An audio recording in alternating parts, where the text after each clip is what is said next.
Today's story is about an event that was so horrifying, the one person who survived it couldn't speak when she finally stumbled, bloody and terrified, out of the forest. But before we get into today's story, if you're a fan of the strange, dark, and mysterious delivered in story format, then you've come to the right channel because that's all we do, and we upload 3, 4, even 5 times every week. So if that's of interest to you, please send the like button on a blind date with Karen to a restaurant that has less than perfect service and no manager on duty. Also, please subscribe to this channel and turn on all notifications so you don't miss any of our weekly uploads. All right, let's get into today's story.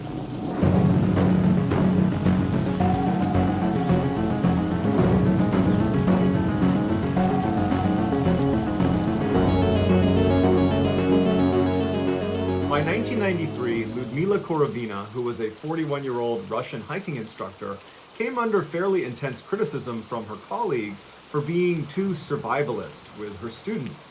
They thought she was a little bit too aggressive with how she pushed her students, putting them in unnecessarily risky situations out in the wild where they weren't really ready for it, and at any point she might push them too far and wind up getting someone killed. Her students, however, absolutely adored her.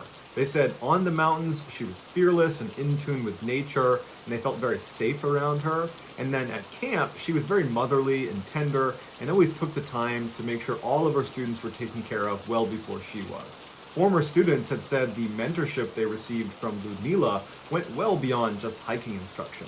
They said she taught a mindset that they carried with them into adulthood, and they pointed to as one of the main reasons they were successful later in life. In the summer of 1993, Ludmila was scheduled to lead an expedition up to the Hamar Daban Ridge, which is in eastern Siberia, and it's one of the oldest mountains on the planet. With her on this expedition would be 6 fairly experienced hiking students that ranged in ages from 15 to 24 years old. One of those 6 students was a 23-year-old young man named Sasha, who, although he was not Ludmila's biological son, she called him her son because she had raised him ever since he was a young child, and he looked at Ludmila as his mother. Sasha also happened to be the most physically fit and competent of all 6 hiking students, and he would function more like an assistant to Ludmila on this particular hike rather than a pupil. The other 5 students were 24-year-old Tatiana, 19-year-old Denis, 16-year-old Victoria, 15-year-old Timur, and 17-year-old Valentina, who she is the only reason we know anything about the horrible things that happened to this group up on Hamar Daban Ridge. On August 1st, 1993, Ludmila and her hiking group boarded a Trans-Siberian railway car in Kazakhstan, and later that day they arrived in a town called Marino, which is on the eastern side of Siberia on the southern end, and it butts up against the base of the Hamar Daban mountain range. The Hamar Daban mountain was not considered a very dangerous hike to make. It was relatively small. It was just under 2,400 meters in elevation, and in the summertime, you'd have scores of recreational hikers all over this mountain range. Plus, the weather forecast for Ludmila and her group's multi-day hike in that mountain range was going to be incredibly favorable. It was going to be warm, clear, nice summer weather. Ludmila had charted a course that began just outside of the town of Marino, which is the town they were staying in that first night. They were going to start next to Lake Baikal, which is the deepest lake in Russia. From the lake, they were going to move north and inland over this stretch that was totally barren. There was no trees, it was just rocks and grass, before ultimately reaching the Hamar Daban Ridge, which was their destination. And at that point, there would be shelter and firewood, and they could take a break before ultimately descending. And so in total, from the lake all the way to Hamar Daban Ridge was approximately 50 miles. Ludmila's group would not be the only group making this particular movement towards Hamar Daban Ridge. They'd be taking their own path, but there'd be 2 other groups that were on similar courses, basically parallel to them, making their way up to the ridge. And one of those groups was actually led by Ludmila's 16-year-old biological daughter, and they had actually made plans to meet up on one of the last days of this multi-day hike.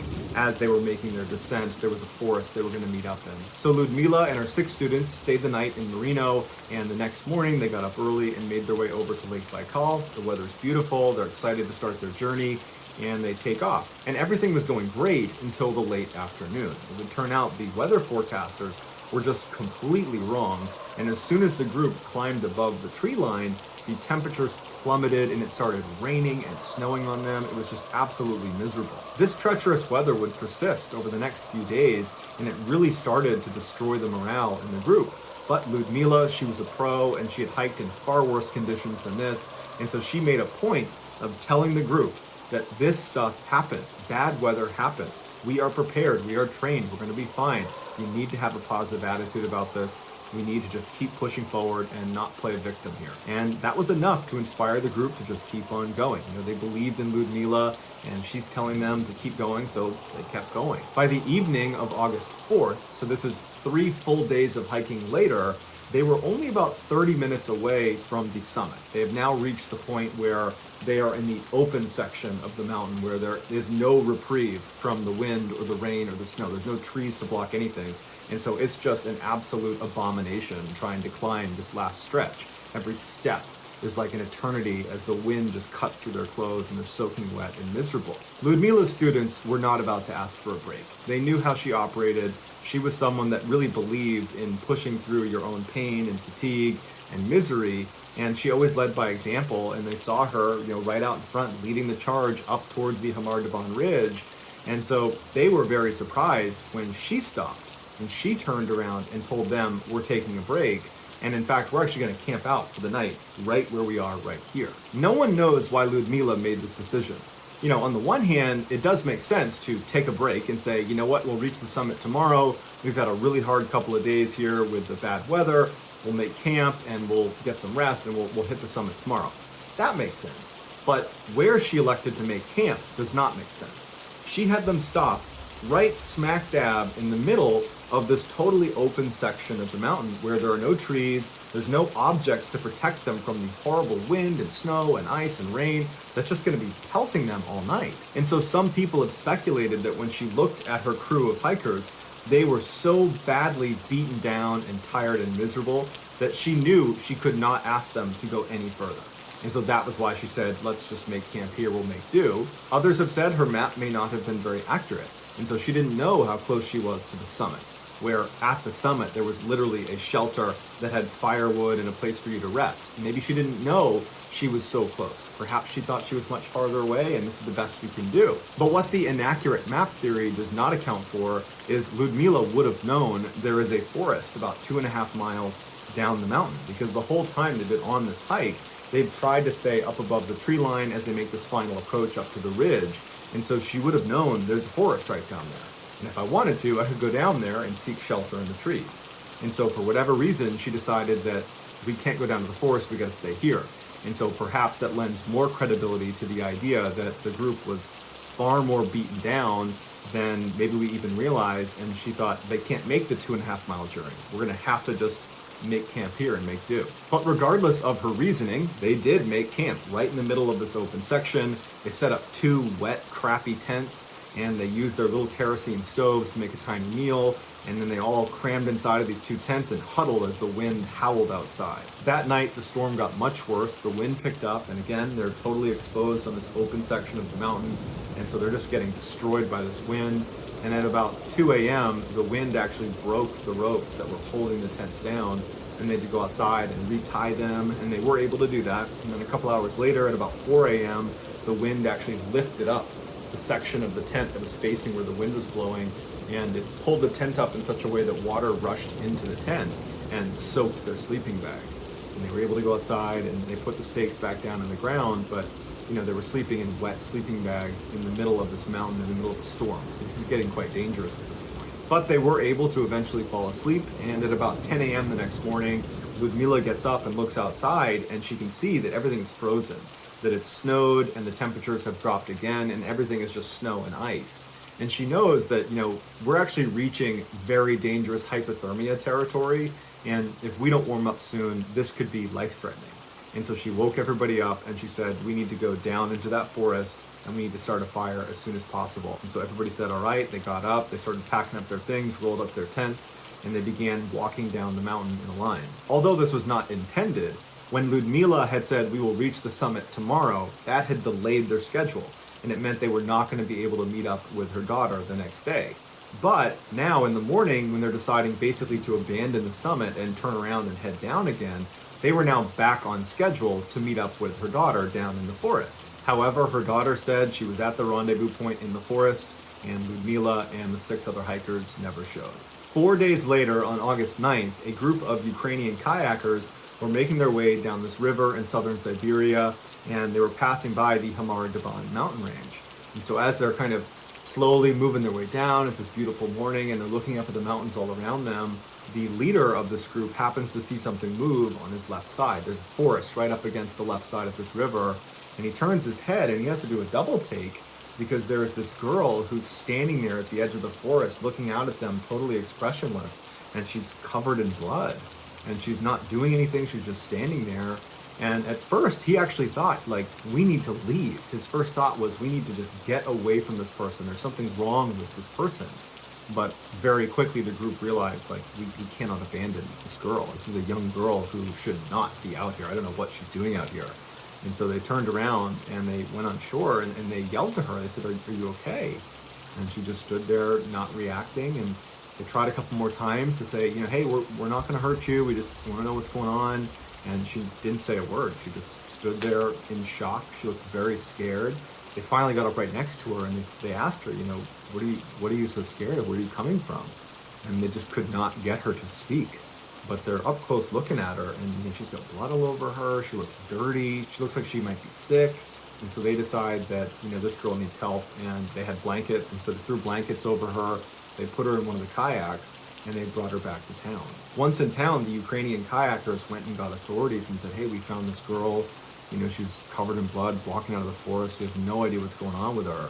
And so authorities came over to speak to her, and although she barely spoke, she would finally say that she was 17 years old, her name was Valentina Yudachenko, and that she had been a part of a 7-person hiking group up along the Hamar-Daban ridge. And then she paused, and they said, well, where's your hiking group? How did you get separated? This is what she told them. Back on the morning of August 5th, so this would have been the morning after that terrible night's sleep on the mountain where the tent ropes are breaking and their sleeping bags are getting soaking wet. Well, Valentina wakes up and she looks outside of the tent and she sees Ludmila, and she's standing there with her hands on her hips and she's looking around. She looks very concerned.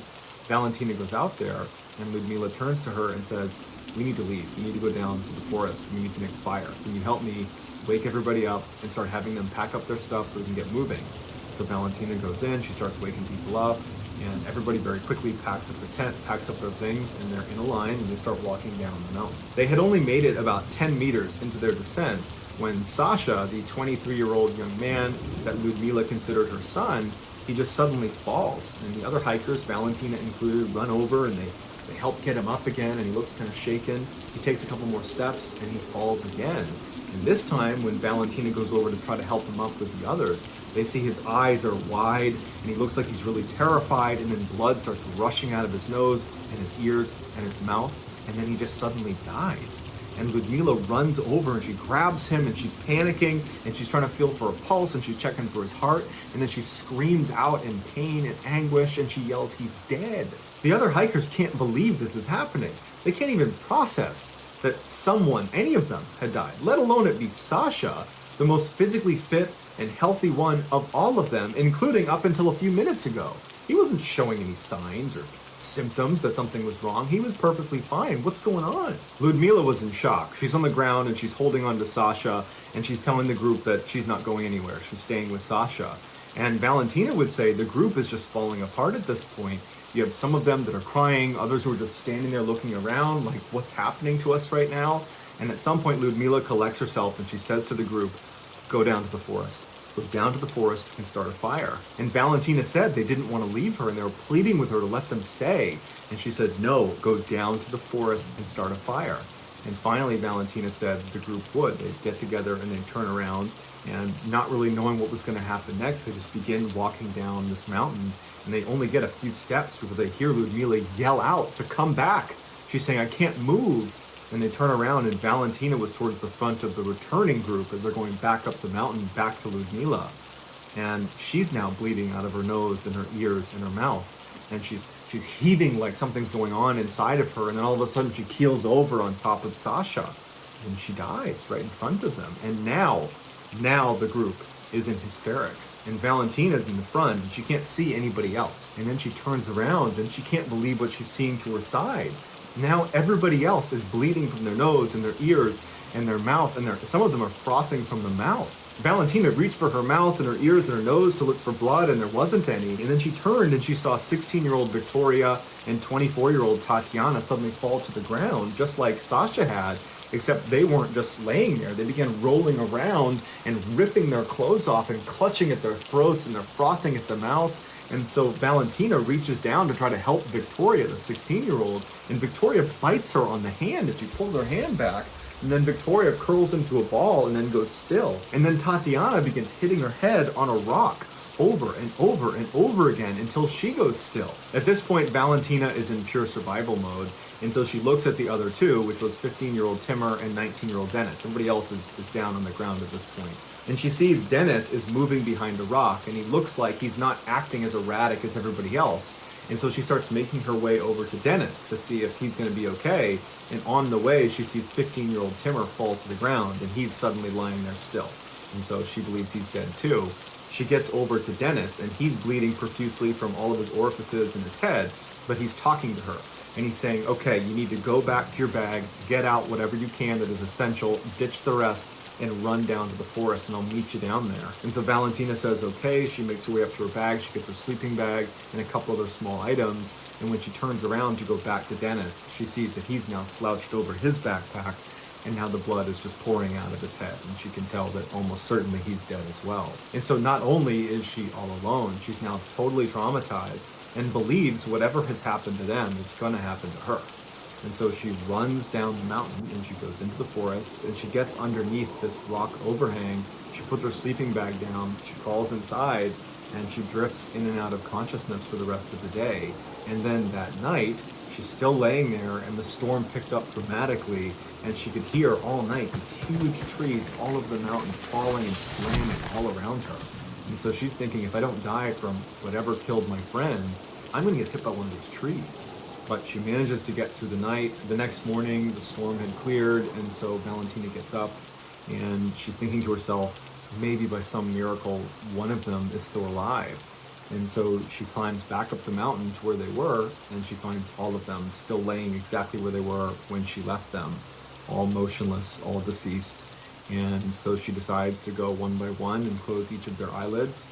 And then she says her goodbye, and then she turns and kind of wanders back into the forest, where she would stay for the next 4 days, desperately walking around, hoping to be rescued at some point, the whole time just expecting to die, either from exposure, from an animal attack, from whatever killed my friends. Eventually she does hear voices, and she starts making her way towards where they're coming from, and that's when she gets to the river, and she sees the Ukrainian kayakers who ultimately pick her up and bring her back to town. After authorities heard Valentina's story and realized there were other hikers out there, they launched a search party, and it would take them a month to locate them. Their bodies were contorted, and their faces were locked in these grimaces that looked like they were in absolute terror and agony right as they died.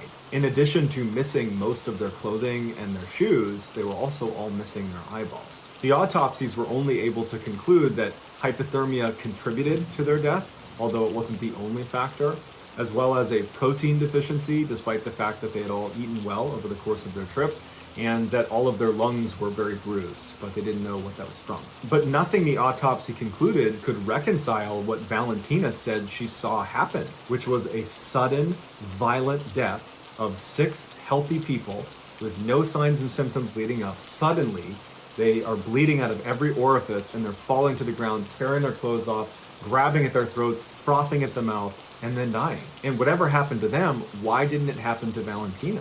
To this day, we don't really have a good answer why that happened, and the case is closed. It was ruled they mostly died of hypothermia, and it was an accident, and that's that. But this isn't the first time something like this has happened in Russia. In 1959, 9 very experienced Russian hikers set off on a 16-day expedition into the Ural Mountains in the Soviet Union, and about 10 days into their hike, they reached a part where they needed to crest over this mountain before some bad weather rolled in. And they started moving up this mountain, which would be renamed the Dyatlov Pass after the leader of this group. His name is Dyatlov. They started making their way up the Dyatlov Pass, and they were going too slowly, and the weather was coming in too quickly. And so they had to make a critical decision: stay put, but be in this totally exposed, open mountain face, much like the Hamar Daban situation where they were up on that open mountain face, either hunker down there and get ruined by weather, and the weather was a lot worse for the Dyatlov Pass group. It was, sub-zero temperatures and just snowing ruthlessly. Or they could go down and give up ground and go down to the forest at the base of this mountain where you'd be sheltered from the storm with some trees. And so these hikers who might be a little bit overconfident in their ability decide to stick it out right on this mountain face. And over the course of that night, at some point, they cut open their tent with a knife from the inside and ran out into sub-zero temperatures, most of them not wearing shoes, not wearing jackets, not wearing pants. They're basically in underwear. And they calmly walked down the mountain, all the way down to the forest.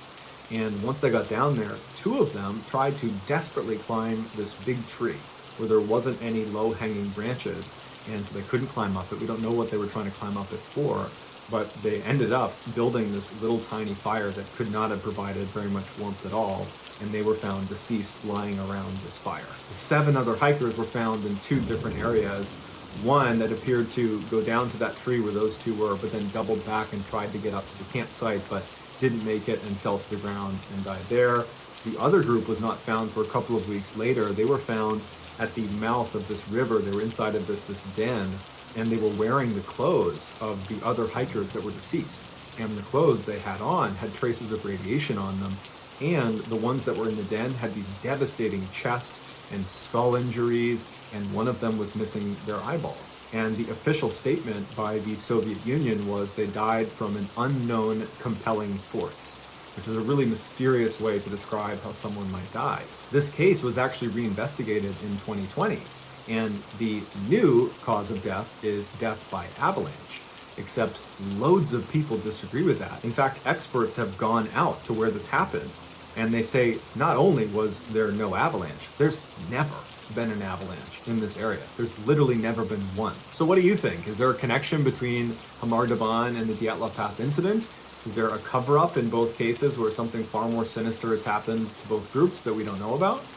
Or are they unrelated and these are just both examples of Mother Nature being far more powerful than we even realize? So that's going to do it, guys. I hope you enjoyed today's story. If you caught today's secret in the video, please let us know in the comment section what it is and where you found it. So give us the timestamp. And if you're the first to do that, we'll pin you at the top of the comment section. If you enjoyed today's story and you haven't done this already, please send the like button out on a blind date with Karen at a restaurant that is below perfect service and does not have a manager on call that night.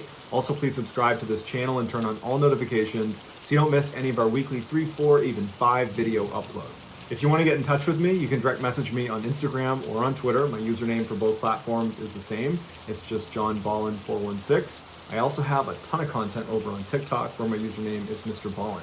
If you have a story suggestion, please submit it to our subreddit, just called Mr. Ballin. It's linked in the description below. So whether I see you on Twitter, Instagram, TikTok, Reddit, YouTube, or some combination, just know that I really appreciate your support. And until next time, that's going to do it.